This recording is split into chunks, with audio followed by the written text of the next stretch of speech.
حوله لنريه من آياتنا إنه هو السميع البصير. صدق الله العظيم.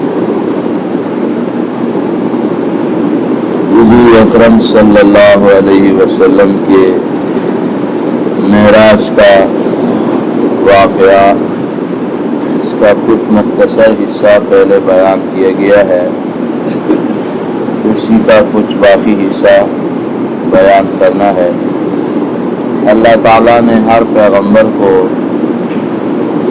نبوت کی دلیل کی طور پر معجزے عطا فرمائے کہ جب کوئی اللہ کا نبی لوگوں کو اپنے پیغمبری کی دعوت دے اور ان کو بتائے کہ میں اللہ کا نبی اور رسول ہوں، لوگ سوال کریں کہ آپ کے پاس کیا دلیل ہے کہ آپ اللہ تعالیٰ کے نبی اور پیغمبر ہیں، تو وہ موقع پر جو نشانی دکھائے اللہ کی طرف سے اس کو معجزہ کہا جاتا ہے۔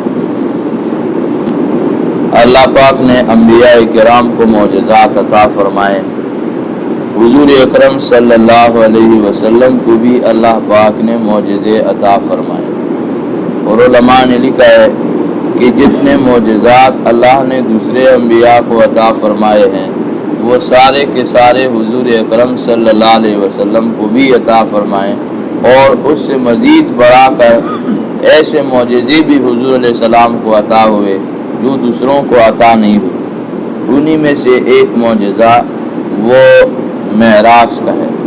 معراج کے معنی عربی میں سیڑھی کے ہوتے ہیں یا اس کے معنی چڑھنے کے ہوتے ہیں، تو معراج کو معراج اس لیے کہتے ہیں کہ حضور اکرم صلی اللہ علیہ وسلم اس رات میں زمین سے صرف یہ نہیں کہ پہلی آسمان تک بلکہ دوسرے آسمان، تیسرے آسمان، چوتھے آسمان، ساتوں آسمانوں کے اوپر تک اللہ تعالیٰ حضور اکرم صلی اللہ علیہ وسلم کو لے گئے ہیں۔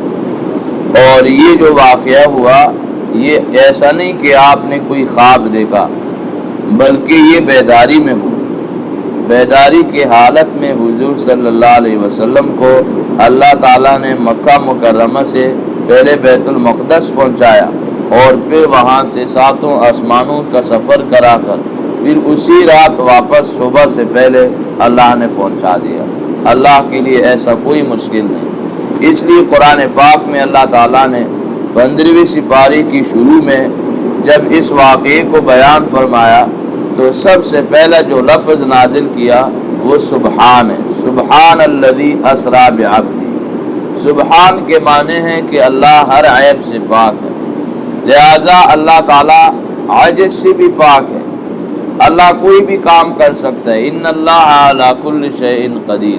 جو اللہ لمحوں میں جبریل علیہ السلام کو آسمان سے زمین تک اور پھر زمین سے آسمان تک پہنچا سکتا ہے، تو حضور صلی اللہ علیہ وسلم تو جبریل سے افضل ہے، ملائکہ سے افضل ہے، انسانوں سے افضل ہے، تمام مخلوقات سے حضور صلی اللہ علیہ وسلم افضل ہے، تو حضور علیہ السلام کو کیوں نہیں لے جا سکتے؟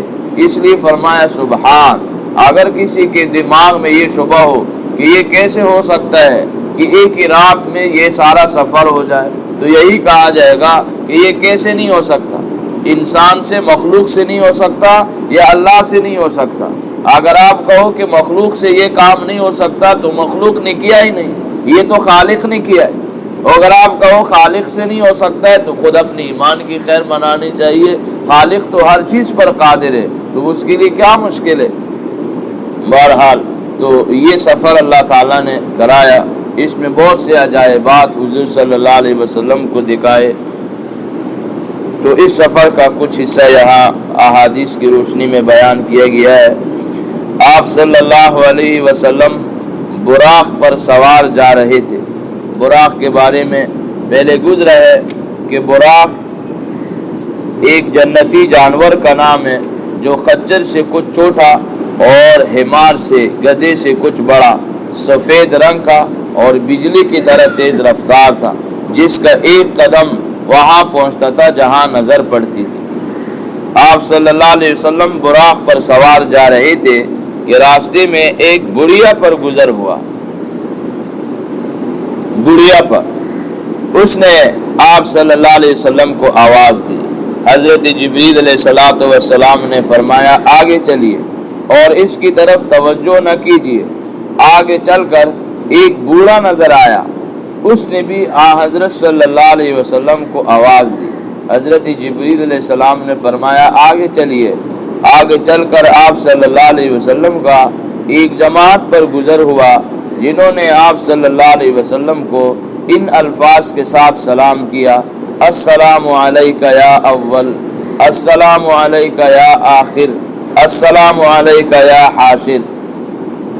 جبریل امین علیہ السلام نے کہا آپ ان کو سلام کا جواب دیجیے، اور اس کے بعد بتایا کہ وہ جو بوڑھی عورت راستے کے کنارے پر کھڑی تھی وہ دنیا تھی۔ دنیا کی عمر اتنی ہی تھوڑی رہ گئی ہے جتنی اس عورت کی عمر باقی۔ یہ اللہ تعالیٰ نے دنیا کو ایک صورت میں دکھایا، ایک بوڑھی عورت جس کی عمر کا کتنا حصہ باقی ہوگا، بالکل جو موت کے قریب ہے، تو سمجھ لے دنیا بھی اب اتنی ہی باقی ہے۔ اور وہ بوڑھا مرد شیطان تھا۔ دونوں کا مقصد آپ کو اپنی طرف مائل کرنا تھا، مگر آپ نے ان کی طرف کوئی توجہ نہیں دی، نہ شیطان کی طرف نہ دنیا کی طرف۔ اور وہ جماعت جنہوں نے آپ کو سلام کیا وہ حضرت ابراہیم علیہ السلام، حضرت موسیٰ علیہ السلام اور حضرت عیسیٰ علیہ السلام تھے۔ راستے میں آپ صلی اللہ علیہ وسلم کا ایک ایسی قوم پر گزر ہوا جن کے ناخن تانبے کے تھے، اور وہ اپنے چہروں اور سینوں کو ان ناخنوں سے چھیلتے تھے۔ حضرت صلی اللہ علیہ وسلم نے جبریل امین سے پوچھا تو فرمایا یہ وہ لوگ ہیں کہ جو آدمیوں کا گوشت کھاتے ہیں، یعنی لوگوں کی غیبت کرتے ہیں اور ان کی آبرو پر حرف گیری کرتے ہیں، یعنی لوگوں کی عزت کو نقصان پہنچاتے ہیں۔ پھر حضور صلی اللہ علیہ وسلم نے ایک شخص کو دیکھا کہ نہر میں تیر رہا ہے اور پتھر کو لقمہ بنا بنا کر کھا رہا ہے۔ آپ صلی اللہ علیہ وسلم نے جبریل علیہ السلام سے پوچھا تو انہوں نے جواب دیا کہ یہ سود خور ہے، یہ سود خور ہے۔ پھر آپ صلی اللہ علیہ وسلم کا ایک ایسے قوم پر گزر ہوا جو عید کی دن میں تخم ریزی کر لیتے ہیں، یعنی بیج ڈالتے ہیں، اور عید کے دن میں ان کا جو ان کی زمین ہے کیتی ہے وہ تیار ہو جاتی ہے، کاٹ بھی لیتے ہیں۔ کاٹنے کے بعد کیتی پیر ویسی ہو جاتی ہے جیسے پہلی تھی۔ آپ صلی اللہ علیہ وسلم نے جبریل علیہ السلام سے پوچھا یہ کیا ماجرا ہے؟ جبریل علیہ السلام نے فرمایا یہ لوگ اللہ کے راہ میں جہاد کرنے والے ہیں، ان کی ایک نیکی 700 نیکی سے بھی زیادہ ہوتی ہے، اور یہ لوگ جو کچھ بھی خرچ کرتے ہیں اللہ تعالیٰ اس کا نعم البدل عطا فرماتا ہے۔ پھر آپ صلی اللہ علیہ وسلم کا ایک اور قوم پر گزر ہوا جن کے سر پتھروں سے کچلے جا رہے تھے، کچلے جانے کے بعد پھر ویسی ہو جاتے ہیں جیسے پہلے تھے۔ اسی طرح سلسلہ جاری ہے، کبھی ختم نہیں ہوتا۔ آپ نے پوچھا یہ کون لوگ ہیں؟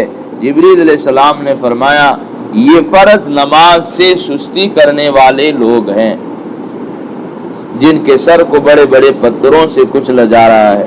یہ وہ لوگ ہیں جو فرض نماز سے سستی کرنے والے ہیں۔ پھر ایک اور قوم پر گزر ہوا جن کی شرمگاہ پر آگے اور پیچھے چتڑے لپٹے ہوئے ہیں اور اونٹ اور بیل کی طرح چڑھتے ہیں، زری اور زقوم یعنی کانٹے دار اور جہنم کے پتھر کھا رہے ہیں، کانٹے دار درخت اور جہنم کے پتھر کھا رہے ہیں۔ آپ صلی اللہ علیہ وسلم نے پوچھا یہ کون لوگ ہیں؟ جبریل علیہ السلام نے کہا یہ وہ لوگ ہیں جو اپنے مالوں کا زکوٰۃ نہیں دیتے۔ پھر آپ صلی اللہ علیہ وسلم کا ایک ایسے قوم پر گزر ہوا جن کے سامنے ایک ہانڈی میں پکا ہوا گوشت اور ایک میں کچا اور سڑا ہوا گوشت رکھا ہے۔ یہ لوگ سڑا ہوا گوشت کھا رہے ہیں اور پکا ہوا گوشت نہیں کھاتے۔ آپ صلی اللہ علیہ وسلم نے پوچھا یہ کون لوگ ہیں؟ جبریل علیہ السلام نے فرمایا یہ آپ کی امت کا وہ شخص ہے جس کے پاس حلال اور پاک بیوی موجود ہے، مگر وہ ایک زناکار اور بدکار عورت کے ساتھ رات گزارتا ہے اور صبح تک اس کے پاس رہتا ہے۔ یا آپ کی امت کی وہ عورت ہے جو اپنے حلال شوہر کو چھوڑ کر کسی زانی اور بدکار کے ساتھ رات گزارتی ہے۔ پھر آپ صلی اللہ علیہ وسلم کا ایک ایسے لکڑی پر گزر ہوا جو راستے پر واقع ہے، جو کپڑا اور چیز بھی اس کے پاس سے گزرتی ہے اس کو پہاڑ ڈالتی ہے، چاک کر دیتی ہے۔ آپ صلی اللہ علیہ وسلم نے پوچھا یہ کون ہے؟ جبریل علیہ السلام نے فرمایا یہ آپ کی امت میں ان لوگوں کی مثال ہے جو راستے پر چپ کر بیٹھ جاتے ہیں اور راستہ گزرنے والوں پر ڈاکہ ڈالتے ہیں۔ پھر آپ صلی اللہ علیہ وسلم کا ایک قوم پر گزر ہوا کہ جس نے لکڑیوں کا ایک بڑا بھاری گٹا جمع کر رکھا ہے اور اس کی اٹھانے کی طاقت نہیں رکھتا، مگر لکڑیاں لا لا کر اس میں اور زیادہ کرتا رہتا ہے۔ آپ نے پوچھا یہ کیا ہے؟ جبریل علیہ السلام نے فرمایا یہ آپ کی امت کا وہ شخص ہے جن پر حقوق اور امانتوں کا ایک بہت بڑا بوجھ ہے جس کو وہ ادا نہیں کر سکتا، لیکن اس سب کے باوجود اپنے اوپر اور بوجھ لاتا ہے۔ پھر آپ صلی اللہ علیہ وسلم کا ایک اور قوم پر گزر ہوا جن کی زبانیں اور لبیں لوہے کی کینچیوں سے کاٹی جا رہی ہے، جب کٹ جاتی ہے تو پھر پہلی کی طرح صحیح اور سالم ہو جاتی ہے۔ اس طرح یہ سلسلہ جاری ہے، ختم نہیں ہوتا۔ آپ نے پوچھا یہ کیا ہے؟ جبریل علیہ السلام نے کہا یہ آپ کی امت کی خطیب اور واعظ ہیں، جو دوسروں کو نصیحت کرتے ہیں خود عمل نہیں کرتے۔ پھر آپ صلی اللہ علیہ وسلم کا ایسے مقام پر گزر ہوا جہاں سے نہایت ٹھنڈی اور خوشبودار ہوا آ رہی تھی۔ جبریل علیہ السلام نے فرمایا یہ جنت کی خوشبو ہے۔ پھر ایک ایسے مقام پر گزر ہوا جہاں سے بدبو محسوس ہوئی۔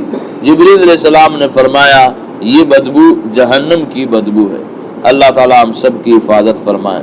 یہ اللہ تعالیٰ نے ایک مثال کے طور پر، نمونے کے طور پر آپ صلی اللہ علیہ وسلم کو آسمانوں پر جانے سے پہلے ہی اس سفر کے اندر یہ صورتیں دکھائی، اور آپ صلی اللہ علیہ وسلم کا احسان ہے، آپ کی مہربانی ہے کہ آپ صلی اللہ علیہ وسلم نے پھر امت کو یہ ساری باتیں بتائی تاکہ یہ جو اعمال کی ان میں سزا ذکر ہے ان اعمال سے ہم لوگ توبہ کریں، اپنے اعمال کو درست کریں، اللہ تعالیٰ کو راضی کریں۔ یہ تو ایک نمونہ ہے عذابوں کا، اور کیا کیا عذاب ہوں گے بدکاروں بدعملوں کے لیے، گنہگاروں کے لیے۔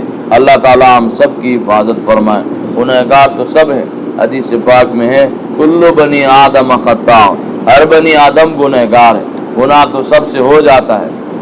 گناہ ہونا تعجب نہیں، اصل تعجب یہ ہے کہ گناہ کر کے توبہ نہ کرنا۔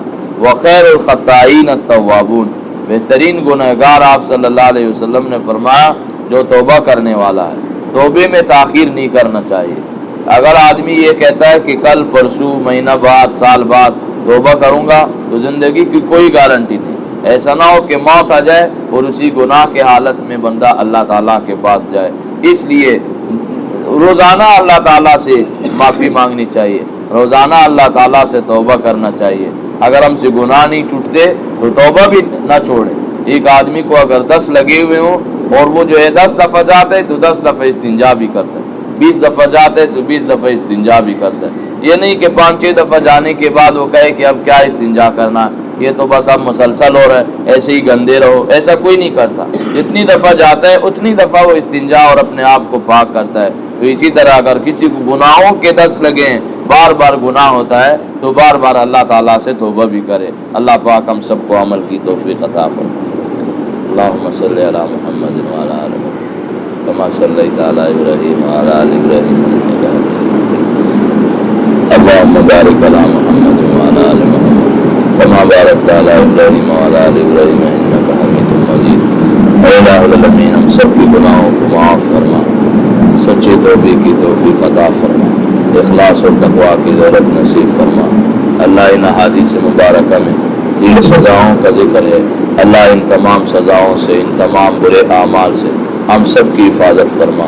جو زندگی غفلت میں گزری ہے معاف فرما، اور بقیہ زندگی کا ایک ایک لمحہ تیری مرضی کے مطابق 100% گزارنے کی توفیق کامل عطا فرما۔ ہم سب کو ایمان پر خاتمہ نصیب فرما۔ صلی اللہ تعالی علی خیر خلقہ محمد وآلہ وصحبہ۔